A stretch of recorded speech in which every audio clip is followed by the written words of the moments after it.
Es un tema que nos completa a todos, que es el tema de la disciplina, que es muy necesaria. A muchos no les gusta, ¿no es cierto? Pero por algo el Señor lo pone hoy aquí, y por eso Pablo lo trató, porque precisamente la iglesia de Corinto no lo hacía. Se conformó de que admitir cosas, y aquí viene el llamado de atención, porque una iglesia sin disciplina no funciona, así como un lugar sin disciplina tampoco funciona, ¿no es cierto? Y un país sin disciplina tampoco funciona. Y hoy estamos viendo eso. Así que hoy vamos a tocar ese tema de la disciplina del Señor. Y hemos hablado de que la iglesia son un grupo de personas imperfectas, ¿cierto? Seguimos siendo imperfectos, cometimos pecados y somos santos, que pecamos ocasionalmente. ¿Estamos claros? No somos un grupo de pecadores, somos un grupo de santos que seguimos pecando y que somos imperfectos, y que eso es esa es la iglesia. La iglesia no es un grupo de personas aquí completamente perfectas, que no cometen errores. Todos cometemos errores. Y la idea no es que nos salgamos aquí a juzgarnos, a mirar en qué la está embarrando cada uno. Pero sí, lo que nos ha venido hablando el Señor es que si vemos a alguien que está haciendo algo que a Dios no le agrada, en amor, y Micael hablaba hace 8 días de eso, ¿cierto? La función nuestra es que en amor rescatemos a esa persona para que no siga haciendo cosas que le ofendan al Señor. ¿Estamos de acuerdo? Que puede ser salva, pero sigue cometiendo cosas que a Dios no le agrada y que va a ser para su propio perjuicio, y por lo tanto en amor nuestro deber es rescatarla, ¿no es cierto? Entonces, de eso es lo que vamos a mirar el día de hoy. No tenemos excusa para estar pecando, y la idea es disciplinar con amor y en amor. ¿Estamos de acuerdo? 1 Corintios 1:2, vamos a mirar cómo estaba la iglesia de Corinto. Cuando empezamos a hablar de 1 Corintios, hablamos de este tema. Dice: la iglesia de Dios que está en Corinto, a los que han sido santificados en Cristo Jesús y llamados a ser su santo pueblo, junto con todos los que en todas partes invocan el nombre del Señor Jesucristo, Señor de ellos y de nosotros. Y hemos hablado que la iglesia de Corinto es una iglesia que fue bendecida en muchas maneras, ¿sí? Y es una iglesia que fue llamada para ser parte del pueblo santo de Dios, pero que a pesar de todo, a pesar de recibir gran palabra, recibir grandes ministerios, seguía con graves errores también. Y que parte de eso hizo fomentar sus egos, sus orgullos, ¿no? Hasta el tal punto de que se enorgullecían. Decía aquí, ustedes han caído en orgullo y lo ven como algo muy bueno, de que algo que ni siquiera el pueblo aceptaba a los de afuera, que no aceptan ni siquiera en la actualidad, que un hijo pueda tener relaciones sexuales con su madrastra. Se llama incesto, o con alguno de su familia. Todavía con toda la libertad de la cultura grecorromana, hasta en ese medio se veía mal. ¿Me explico? Y la iglesia lo veía como, oiga, qué berraquera. Básicamente lo que está diciendo es eso, están orgullosos de eso. O sea, ¿hasta dónde han llegado a creerse casi que superior a los demás porque podían permitir esto? Es muy triste ver eso, lo que nos dice Pablo, lo que nos corresponde hacer. Y vamos a mirar eso. Y el problema es, ¿qué le hace este pecado a la iglesia? Y eso es lo que uno debe, ante toda situación de uno ve a un hermano que tanto va a afectar, no solamente a su vida, sino que tanto va a afectar a la iglesia del Señor, a la iglesia santa. ¿Por qué? Porque uno cada vez que sale de aquí y dice, yo soy cristiano, la gente está mirándolo. ¿Por qué? Porque somos testimonios de eso. Y si la gente ve cómo nos comportamos afuera, dicen, pues si eso es ser cristiano, yo también lo puedo hacer. ¿Me explico? Si yo quiero imitar a Cristo y esta gente imita a Cristo, pues podemos hacer todos lo que nos plazca. Y eso es el testimonio. ¿Estamos de acuerdo hasta ahí? Así es. Entonces la gente no solamente afecta a su nombre, sino afecta al nombre de la iglesia. Yo siempre les digo, y me ha pasado muchas veces cuando hubo entrevistas de ingreso. Yo no sé si la gente a veces se entera de que uno es cristiano, lo que sea, y en medio de la entrevista dice, yo soy cristiano. Le digo, no sabes lo que acabas de en la que te acabas de meter. Porque cuando alguien dice yo soy cristiano, tiene una mayor responsabilidad. Y yo les digo, a ustedes les voy a exigir mucho más que a los que no son cristianos.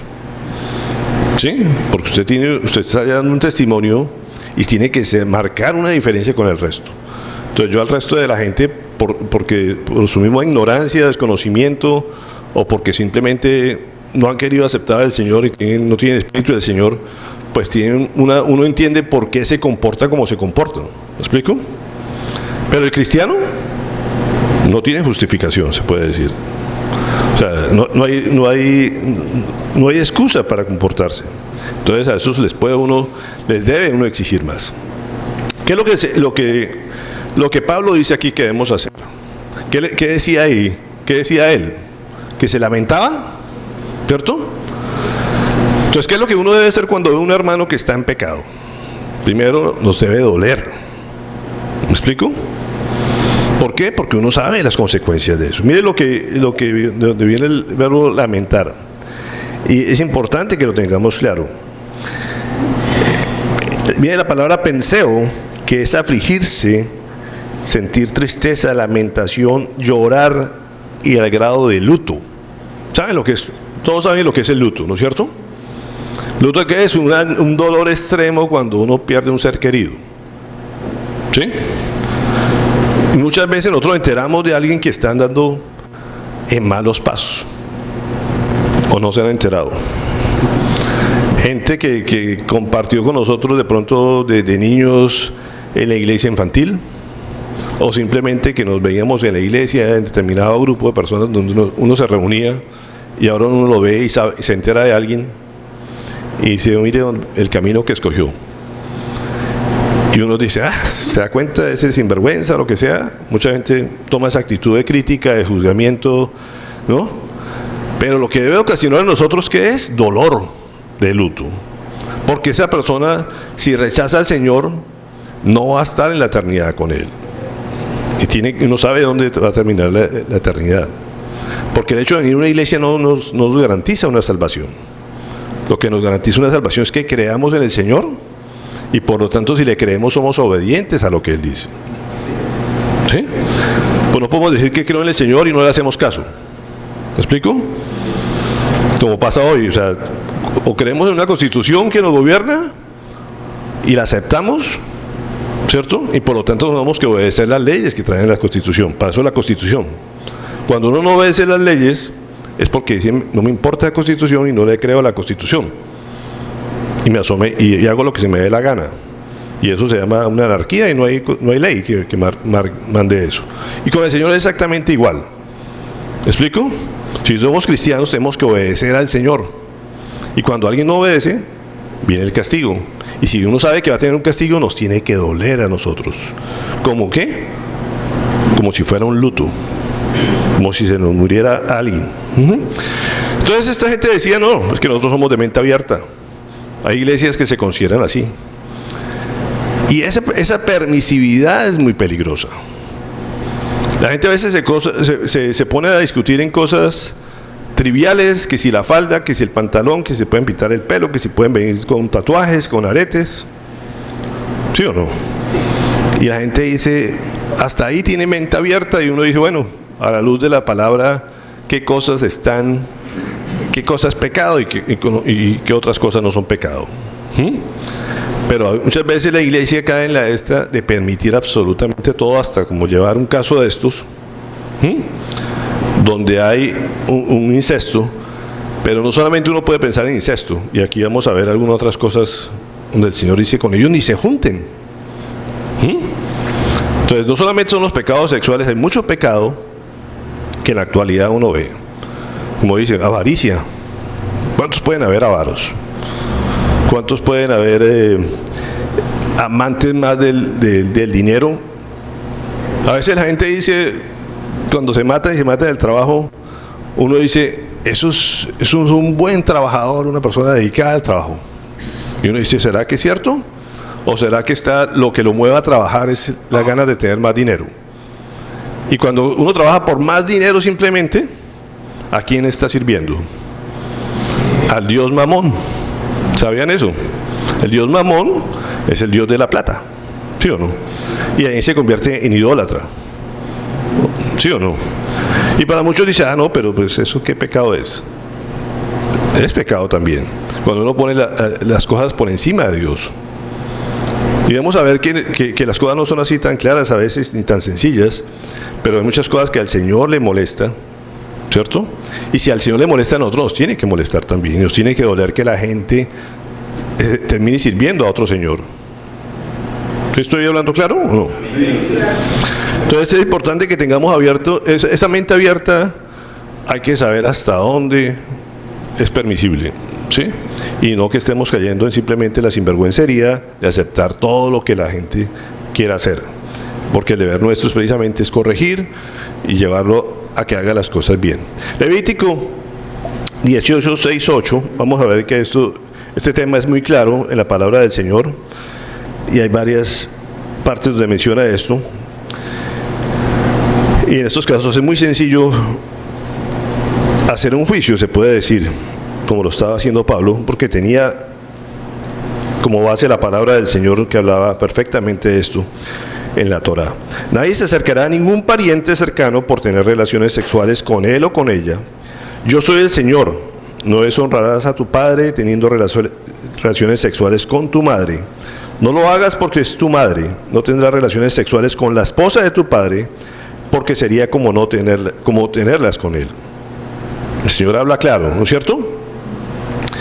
Uno dice, podría ser un caso, segundamente, podría ser las segundas nupcias o el papá se había casado con una mujer más joven. Uno puede inventarse la novela, de pronto se casó con una mujer joven y este muchacho se enamoró de su madrastra, ¿cierto?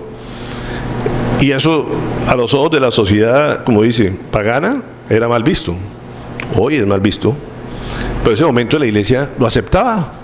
O sea, decía, oiga, ¿qué tipo oiga, berraco, ¿no? ¿Cómo es capaz de conquistarse a la madrastra?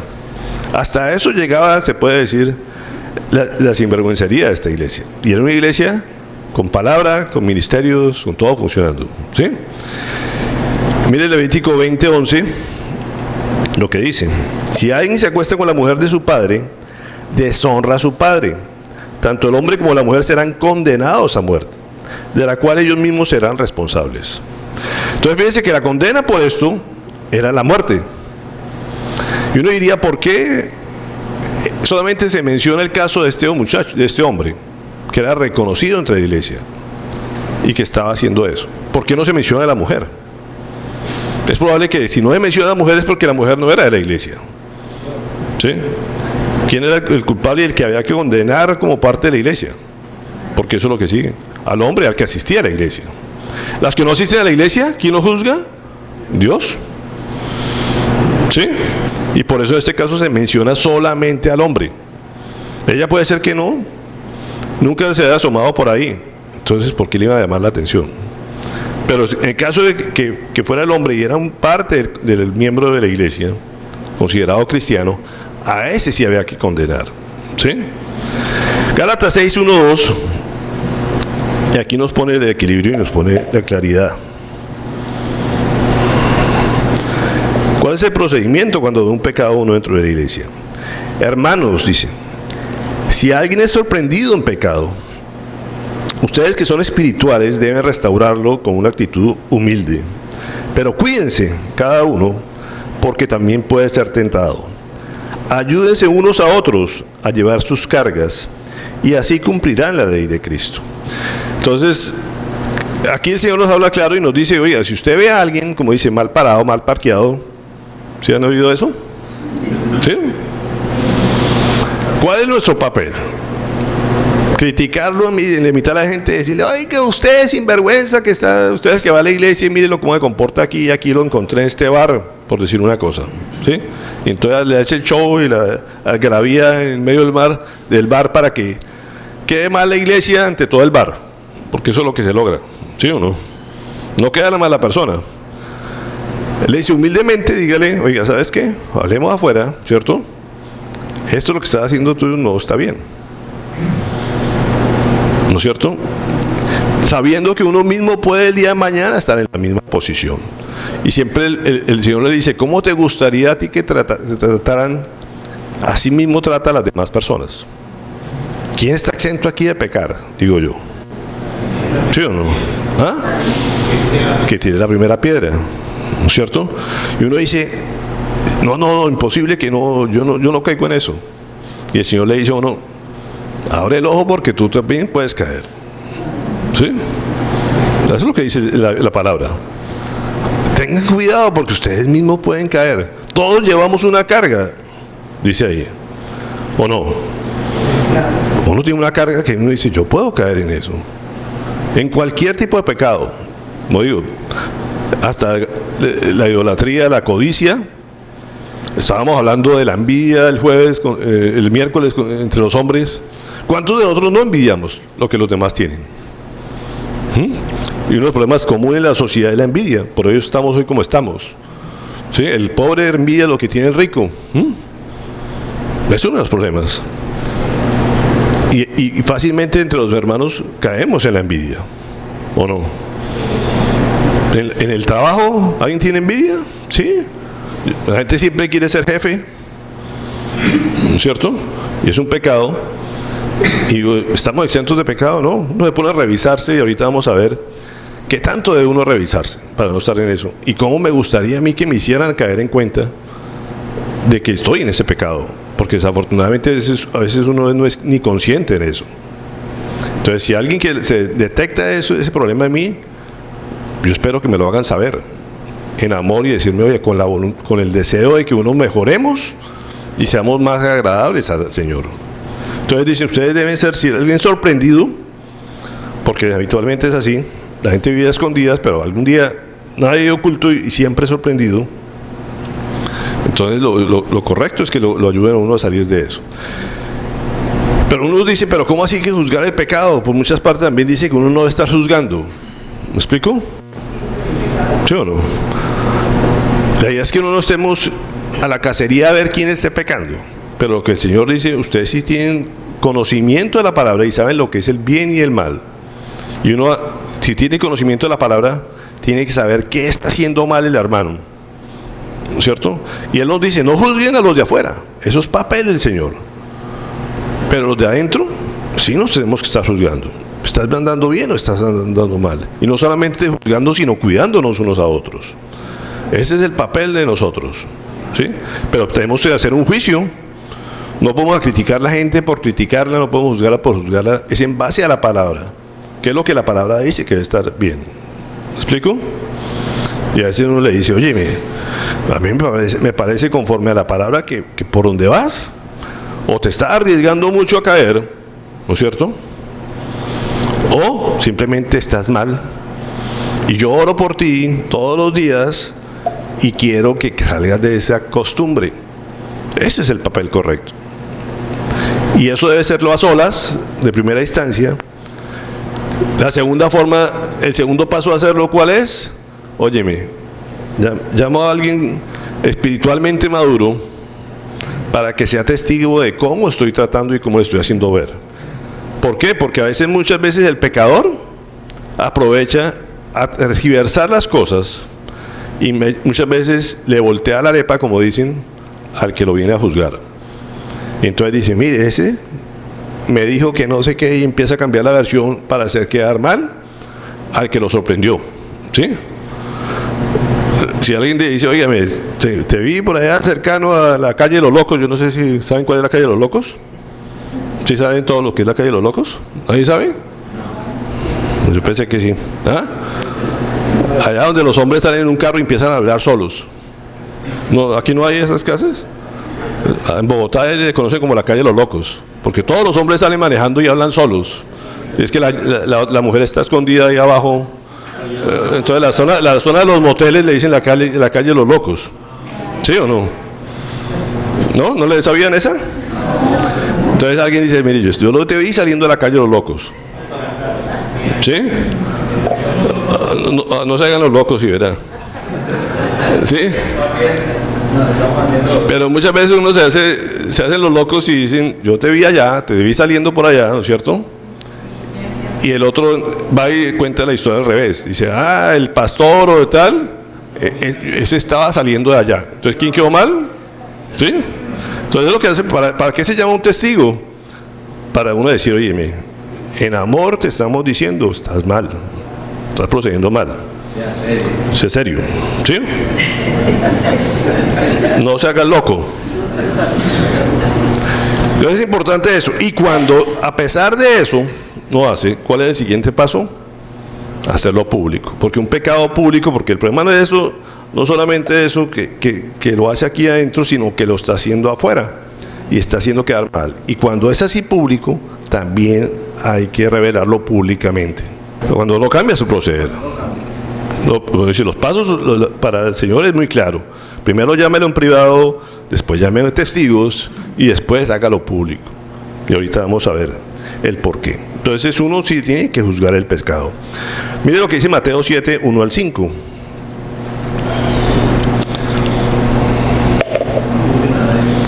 No juzguen a nadie para que nadie los juzgue a ustedes. Y uno diría, ¿se da cuenta? Entonces, ¿cómo así? ¿No vamos a juzgar? Porque tal como juzguen, se les juzgará, y con la medida que midan a otros se les medirá a ustedes. ¿Por qué te fijas en la astilla que tiene tu hermano en el ojo y no le das la importancia a la viga que está en el tuyo? ¿Cómo puedes decirle a tu hermano, déjame sacarte la astilla del ojo, cuando ahí tienes una viga en el tuyo? Le dice, hipócrita, saca primero la viga de tu propio ojo, y entonces verás con claridad para sacar la astilla del ojo de tu hermano. Y a veces la gente dice, mire que el Señor dice que no juzguemos. Pero ¿qué es lo que está diciendo ahí ese pasaje específicamente? No juzgue con hipocresía. ¿Sí? Y si vemos el trasfondo de lo que estaba pasando en esta iglesia, era hasta a qué punto llegaba la hipocresía. Donde ellos se sentían orgullosos de lo que estaba esta persona haciendo. Entonces era un poco gente que estaba pecando seguramente igual o similar, y por eso no le decía al otro. ¿Me explico? No estaba diciendo dejen pasar todo y quédense calladitos, y no, porque es que todos tienen una astilla o una viga dentro del propio ojo. ¿Sí? Lo que estás hablando a los hipócritas, ¿sí? Que se las tratan de empezar a juzgar a todo el mundo y a criticar a todo el mundo cuando son más pecadores que los demás. Eso es lo que no está bien, y eso es lo que está pasando en esta iglesia, y eso es a lo que se refiere ahorita con lo que está hablando. Pero cuando uno ve un pecado público, lo tiene que condenar públicamente. Uno no puede ser permisivo con el pecado como iglesia. ¿Estamos de acuerdo? ¿Qué es los pasos que recomienda aquí en este caso Pablo que se hace? Hay tres cosas importantes. Primero, que se ha quitado en medio de la iglesia. ¿Sí o no? ¿Sí? Y uno dice, pero ¿cómo así? Entonces lo vamos a mandar al mundo a que se acabe de perder. Hay veces que es necesario. Cuando se han pasado los pasos, como decía, de que la persona, a pesar de los llamados de atención, ¿sí?, no quiere cambiar su proceder y peca públicamente y descaradamente. Y le dice, sáquelo de la congregación, expúlselo. Eso es lo que se conoce como excomunión, y ahorita vamos a enfocarnos así. ¿Sí han oído eso? En la Iglesia Católica dice lo excomulga. ¿Qué quiere decir la excomunión? Es que no hay comunión con los hermanos ni con Dios. ¿Sí? Y hay que hacerlo públicamente, porque no tenemos la misma comunión. ¿Sí? ¿Sí está claro o no? La gente dice, no, entonces no puedo tomar la cena simplemente. Que es lo que muchas veces... Pero sigue aquí tomándole el pelo a todo el mundo y tomándole el pelo a Dios. Y es lo que el Señor no quiere. Y después dice que se ha entregado a Satanás. Y uno dice, ¿cómo así? ¿Entregado a Satanás? Ahorita vamos a ver un poquito. Después limpiados. Ahorita vamos a mirar. Entonces el Señor que dice que uno tiene que sacarlo a un lado, es cierto. ¿Qué es entregado a Satanás? Uno dice, entonces invoquemos a Satanás aquí para que venga por el hermanito. No es que mucha gente puede entenderlo así. ¿Cómo se entrega una persona a Satanás? Lógicamente, si la persona está en pecado, ¿sí?, él ya mismo se ha entregado a Satanás. Lo que estamos haciendo es públicamente diciendo, esta persona no pertenece a este grupo. La protección de Dios no puede estar con él. ¿Sí? Cuando uno está con el Espíritu Santo, como dice uno, es el que aleja al Espíritu Santo. Y no hay punto intermedio, o está con el Espíritu Santo o está con el espíritu demoníaco de Satanás. ¿Cómo perder la cobertura? Lógicamente, si uno no está con el Señor, está perdiendo la protección del Señor. ¿Quién escogió eso? No fue la iglesia, fue la persona esa. Simplemente hacerle ver, oye, tú ya estás al servicio de Satanás, ¿sí? Tú aceptaste al Señor, fuiste bautizado, estuviste muchos años aquí en la iglesia, pero tú decidiste irte, ¿sí? Y hay que hacerle entender a la persona eso. Tú no estás bajo la protección del Señor, no estás bajo las alas del Omnipotente, porque tú te alejaste de Él. ¿Estamos de acuerdo? Y está entregado a Satanás. Pero después le dice uno también tiene que limpiarse. Y ahorita vamos a ver cómo nos limpiamos del pecado. Porque el pecado siempre se contagia y daña a otras personas. El pecado no es una cosa que se quede ahí quietecita y no provoque daño. Daña al que lo hace y daña a los que lo rodean siempre. Y para eso también uno tiene que limpiarse en eso. Y aquí nos pone una figura Pablo bien especial, no es por casualidad. Y tiene que ver con la Pascua. Y la Pascua, ¿qué es lo que se celebra en la Pascua? ¿Por qué habla aquí del pan sin levadura? Porque es en la época cuando se celebra la Pascua, cuando se come pan sin levadura, que es el pan que ven ahí, matzos, ¿sí ven? Ese es el que tenemos, ese es el que se consume, precisamente el pan sin levadura, y el que estamos utilizando en la cena. ¿Qué es lo que se recuerda en la Pascua? ¿Por qué se celebra la Pascua? El pecado pasó por encima de él. La muerte. La muerte pasada por encima de los primogénitos, ¿no es cierto? Y donde no estuviera la sangre pintada en los listones, se morían los primogénitos que estuvieran en esa casa. ¿Sí o no? Porque no estaban bajo la cobertura de la sangre del cordero. ¿Sí o no? Y ellos recordaban esa fecha muy especial y se la celebran y se debe celebrar entre todas las iglesias. Como la fiesta principal, se puede decir por los cristianos, la primera fiesta del año. ¿Sí? ¿Estamos de acuerdo? Cuando ellos salen de la esclavitud de Egipto, que representa el pecado. ¿Sí? ¿Estamos de acuerdo hasta ahí? ¿Y por qué no podían hacer, porque era pan sin levadura? Ahorita vamos a buscarme eso. No había tiempo de hacerlo y había que salir cuando el Señor decía. Entonces no da tiempo a preparar el pan con levadura, sino que tenía que ser así. Y por eso siempre se recuerda eso. Y en ese momento se dejaba la esclavitud y le decían, te vas para la tierra prometida. Y tenés la libertad del pecado. Y esa es la vida cristiana, cuando uno decide estar en la libertad del pecado y no ser esclavo del pecado.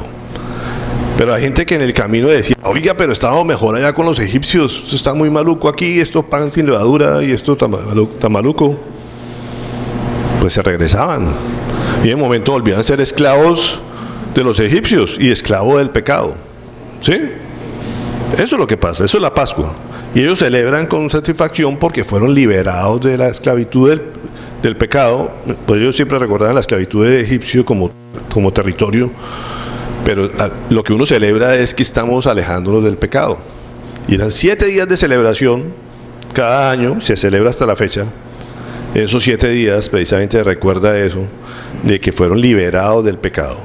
Y es un tiempo de reflexión donde uno se examina, ¿sí? De que nada de ese pecado esté pegado en uno. Y es una época de reflexión y de examinarse uno mismo para que no haya nada contaminado y que haya limpieza total. Ahorita miremos esto más en detalle. Primera de Juan 1:29.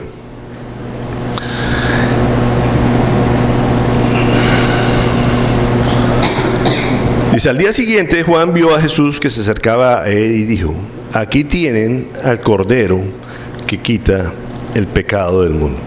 Y esto tiene que ver precisamente con esa celebración, porque antes había que matar el Cordero, ¿cierto? Para que la sangre del Cordero fuera pintada en la casa y quedara bajo la cobertura del Señor, ¿no es cierto? Pero después el Cordero fue reemplazado ¿por quién? Por Jesús. Esa sangre inmaculada que es la que nos limpia del pecado. ¿Estamos de acuerdo? Entonces, eso es lo que representa a Jesús en nuestras vidas. Y cuando uno estamos aceptando a Él, estamos aceptando esa sangre sobre nuestras vidas. Y Satanás no tiene potestad sobre nosotros. Pero si uno rechaza esa sangre, estamos entregados a Satanás. ¿Sí? Primera de Pedro 1, 17, 23.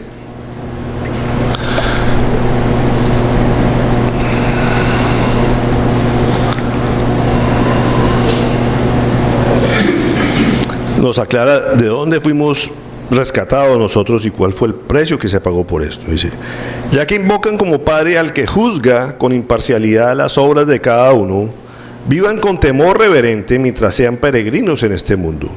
Como bien saben, ustedes fueron rescatados de la vida absurda que heredaron de sus antepasados. A eso se refiere con la levadura antigua, ¿se acuerdan?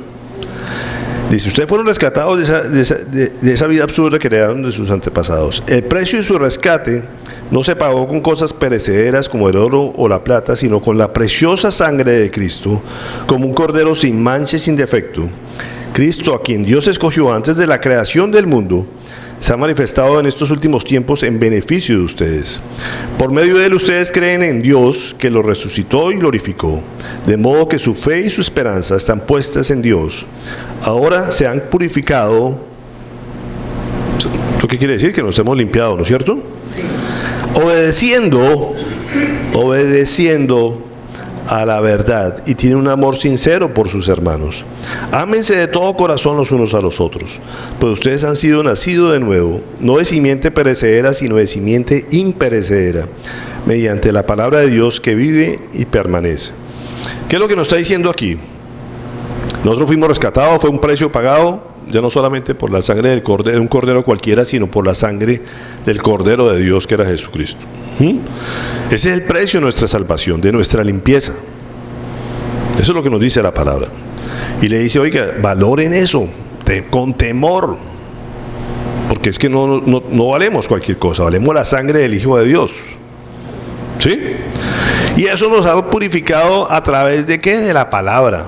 Porque el Espíritu nuestro entra en nuestras vidas, nos permite escudriñar la palabra, sabemos cuál es la voluntad de Dios y esa voluntad hay que obedecerla.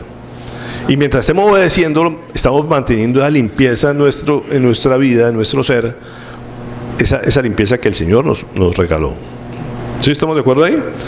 Pero cuando no obedecemos eso, esas ovejitas que parecen cabras, se ensucian, ¿cierto? Y todos estamos dispuestos a ensuciarnos. ¿Sí o no? Porque el día que Él nos limpia, quedamos completamente limpios. Pero en el avanzar de nuestros días, nos empezamos a ensuciar. ¿Sí o no? Pasan los días y nos ensuciamos en nuestra forma de pensar, en lo que hablamos, en lo que hacemos, en muchas cosas. Ensuciamos la obra perfecta del Señor. Y el Señor nos dice: se tiene que estar limpiando. ¿Sí? Y por eso dice la levadura. Y cuando uno entra, cada vez que yo trato de mirar el tema de la levadura, me impresiona mucho. ¿Todos sabemos qué es la levadura o no saben qué es la levadura? ¿Qué es la levadura? Cuando yo hacía pan, que no me lo crean, yo también aprendí a hacer pan y era una masa. Ya no lo hago, pero de niño me tocaba hacer pan y era compramos unas barritas, aunque no lo crean. ¿Ves? Ahorita vamos a hablar de los calumniadores. Tranquilos.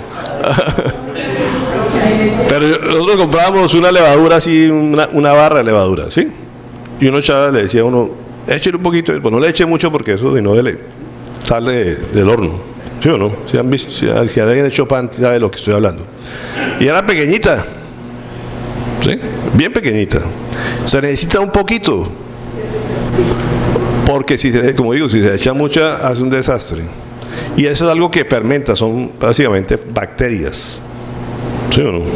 En esa época los sacaban de lo que hacían, donde hacían el vino, el residuo del vino era una cosa fermentada y eso los echaba en el pan. En esa época duraba muchos días a veces para que ese pan creciera, ¿sí?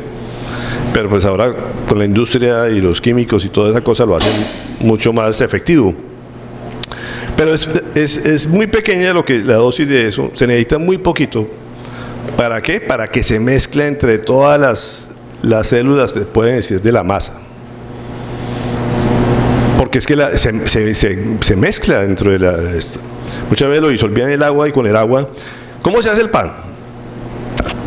Vamos a ver los expertos aquí. Harina, Harina, producto del trigo, de la tierra, ¿no es cierto? De un grano, agua, o leche, si quieren echar algunos leche, pero básicamente es una combinación de agua con harina y levadura. Lo más simple que hay era el agua con la harina, ¿sí? Y el fuego, lógicamente. Dicen que es algo de lo más básico de la tierra, es el alimento más básico, de que es lo que da el grano de la tierra, el agua de la tierra y el fuego de la tierra, ¿sí? Es la combinación de eso lo básico. Pero cuando echa uno levadura, que es un producto dañino, que es una bacteria que puede decir es malosa, hace que eso se crezca y se mezcla con todo, ¿sí? Y esa no se ve, porque digo, se mezcla entre todas las estructuras, entre todas las células y no se ve. Por eso es secreta, es una obra en secreto, ¿sí o no?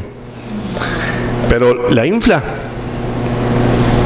Y eso es lo que da el volumen a la esta. Por eso ustedes ven las galletas, que es el pan, o matzots, que habla, es una cosa completamente plana. Antes comía un pan gruesito, ¿se acuerdan? Sí. Y ahora es una galleta, porque no le da volumen absolutamente nada. Es lo más simple que hay. ¿Me explico? Pero lo que hace eso es que se esparce y se mezcla entre toda la esta y hace que todas las células se inflen. Así como estaban inflados los corintios, como decía yo, se creía mucho, ¿sí? Y precisamente la ausencia de eso también se tiene que ver con la humildad. Uno tiene que ser humilde a reconocer y dejarse inflar de todo lo que los egos y todo lo que trae el mundo, ¿cierto? Y por eso le dicen, mire, ustedes así cuando permiten el pecado aquí, que parece algo pequeñito, algo insignificante, se va a mezclar entre ustedes hasta el punto que los va a llevar a ser orgullosos de ese pecado. O sea, el pecado funciona así. Uno dice, yo no le paro bola, eso no me hace daño, y después uno dice, la verdad que era como somos de buen ladrón. ¿Sí? Porque el que roba una cosita chiquita, que parece insignificante, termina robando todo y al final se siente como el gran maestro del robo. ¿Me explico? O el mentiroso es exactamente igual. Una mentira que permita dentro de la iglesia, al momentico se volvió que todo el mundo miente. ¿Sí o no? Si uno permite eso, no, eso no le para bola, eso es una mentira piadosa, como dicen. No hay mentiras piadosas, no hay pecado que no haga daño. Entonces esas cositas pequeñas se vuelven poderosas y se inflan, y al final terminamos enorgulleciéndonos de ese pecado en la iglesia. ¿Me explico? Y eso, como digo, en el término médico uno lo puede decir, es como el cáncer. ¿Sí o no? ¿Saben lo que es el cáncer? El cáncer son células pequeñitas que se empiezan a generar, empiezan a crecer más rápido que las demás, termina matando a las células buenas, y cuando se da cuenta acaba con todo el organismo. ¿Sí? Y se esparcen y empiezan a moverse de un lado a lado, y cuando dan cuenta, no solamente esta iglesia, sino todas las iglesias terminan haciendo lo mismo y se mueren. Entonces, la levadura es como el cáncer, exactamente funcionan de la misma manera. Si uno los ataca de principio, cuando se da cuenta es demasiado tarde. Y por eso dice, estén atentos, cuídense los unos a los otros, ¿sí? No seamos permisivos con el pecado. Y aquí les dice de la vieja levadura. La levadura no es nada nuevo, pero lo que le está diciendo la vieja levadura, ustedes tenían levadura antes, ¿sí? Ustedes antes comían con levadura, así eran cuando estaban en Egipto, y les dice ahora, no, ojo con esa vieja levadura, porque ustedes son una nueva creación, y una creación sin levadura, donde no puede tener cabida el pecado. Ya no hay cabida para el pecado. Lo que usted hacía antes y le parecía común y que todo el mundo lo hacía común y corriente, ya no es común y corriente, se llama pecado. ¿Me explico? Y la iglesia tiene que ser radical en ese tema. Y le dice, no juzga ni condena a los que están afuera. Y lo que le está diciendo Pablo a esta iglesia, le dice, no es que les estoy pidiendo que se alejen y que se aparten de todo el que cometa pecado. Ese no es el mandato de Dios. Los de afuera pecan. ¿Me explico? ¿Sí? ¿O no? Y le dice, no está mandando que se alejen del mundo y que se aparten de todo el mundo. Uno tiene que estar cercano a la gente de afuera. ¿Para qué? Para enseñarle la verdad. Porque la gente peca por desconocimiento, la mayoría. ¿Sí? Y nos dice, háblele de la verdad. Nosotros somos la luz, tenemos que llevarle la luz a la oscuridad para que dejen de estar en las tinieblas. ¿Me explico?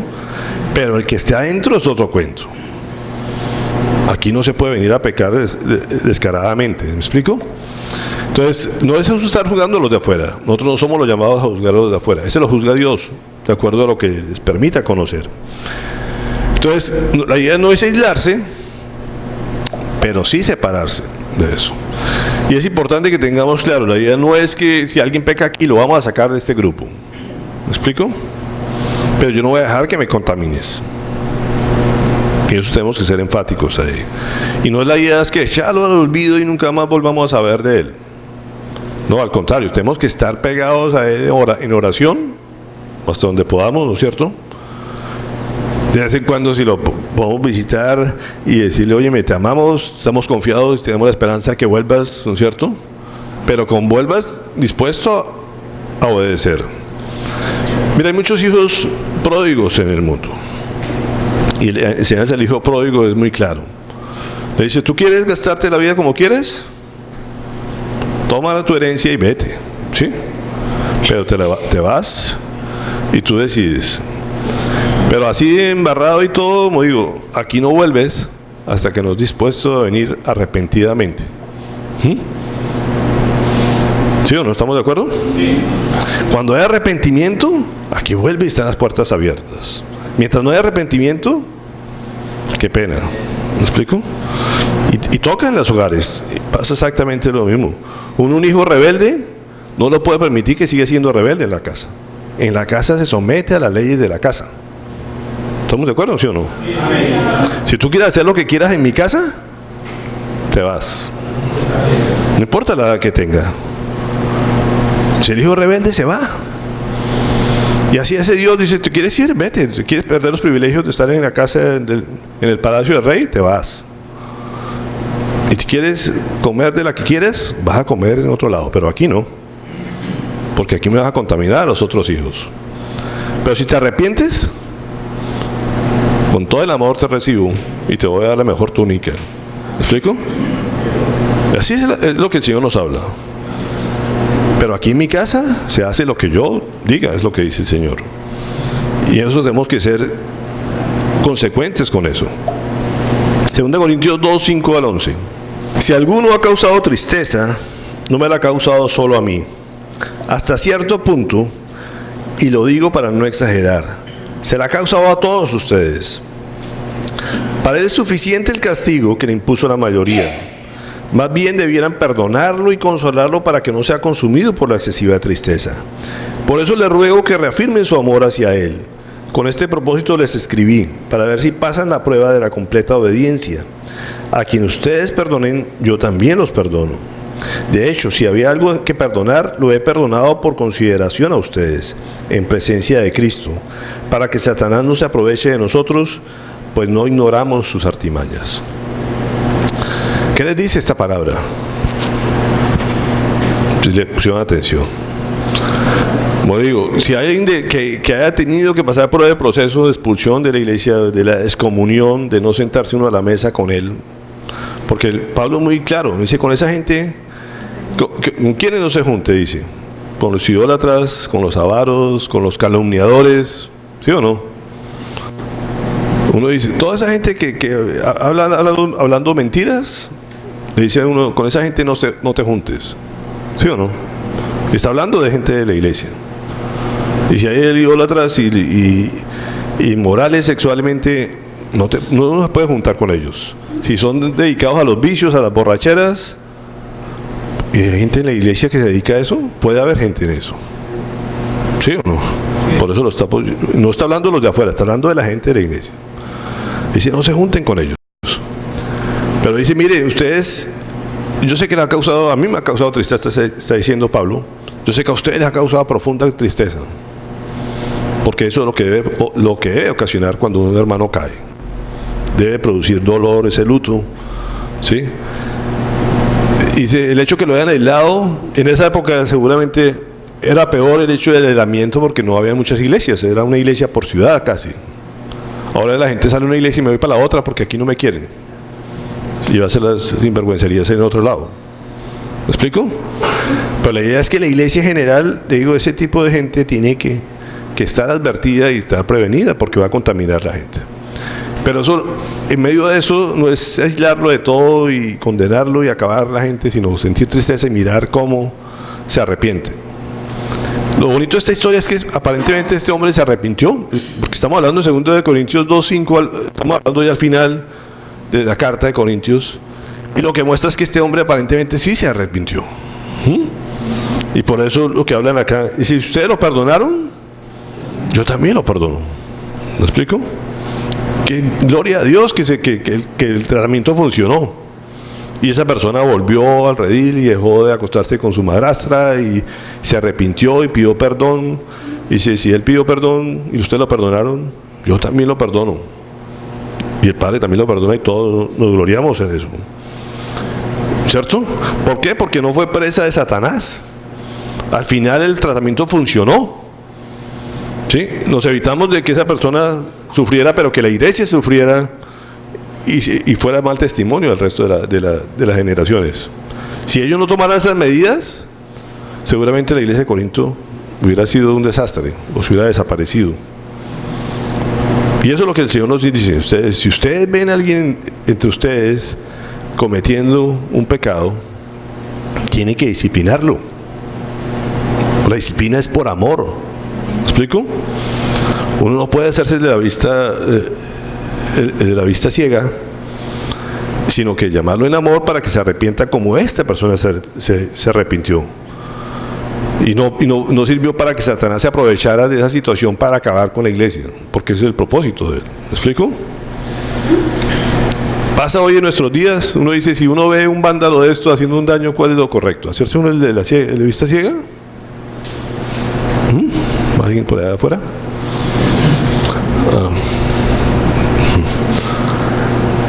Entonces, si uno dice, si uno ve a alguien haciendo un pecado afuera, ¿está correcto quedarse uno callado? ¿No es cierto que no? Porque eso nos afecta a todos. Yo lo acabamos de ver. Me encantaba cuando la gente se reunía alrededor, lo acabamos de ver todo el mundo en las imágenes, en televisión hoy.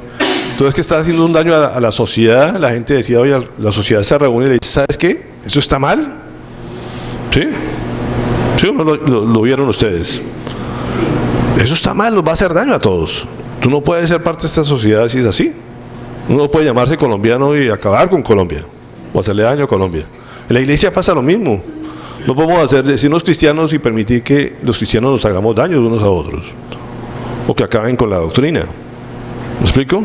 Lo correcto es que entre todos los rodeemos, no es agarrarlo a palos, sino decirle, eso no está bien, y si tú rayaste la pared, yo la limpio. ¿Sí? Eso es lo que nos enseña. Y así debe ser el cristiano. Tú haces un daño, nos produce un dolor tremendo. ¿Sí? No te voy a acabar a ti, pero yo te doy el mensaje de amor de que desistas de hacer eso, porque nos vas a hacer daño a todos.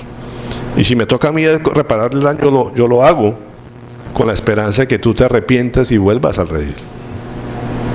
Yo creo que es lo que nos queda de enseñanza de todo esto en lo práctico que está pasando el país hoy. Debemos amar al colombiano que hace eso, ¿sí? No es para odios, no es para rencores, no es para resentimientos y agarrarnos a palos entre unos a otros, sino decirle, oye, me estás haciendo eso mal, esto no está bien.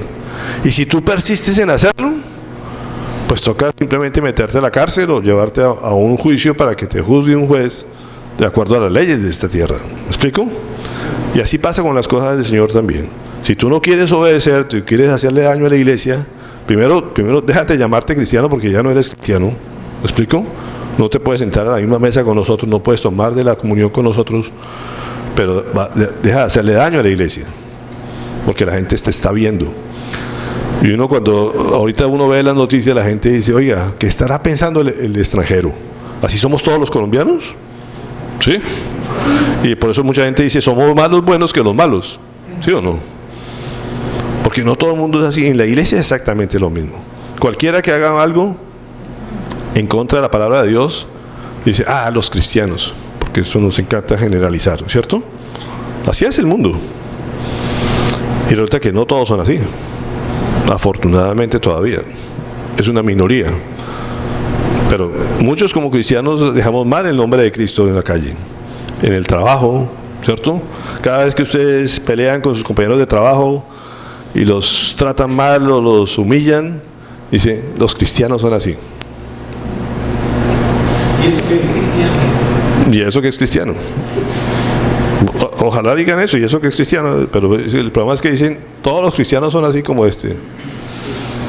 Y si uno está viendo eso como cristiano, en el ámbito laboral o en el ámbito del colegio o en la universidad, uno ve a otro cristiano embarrándole, lo correcto es decirle, óyeme, eso que estás haciendo no le agrada a Dios, eso no está bien, conforme a la palabra, eso no es ser cristiano. ¿Me explico? Y yo te invito a que oremos, que reflexiones sobre eso, recapacites. Y la Pascua es eso, como digo, ¿por qué son 7 días?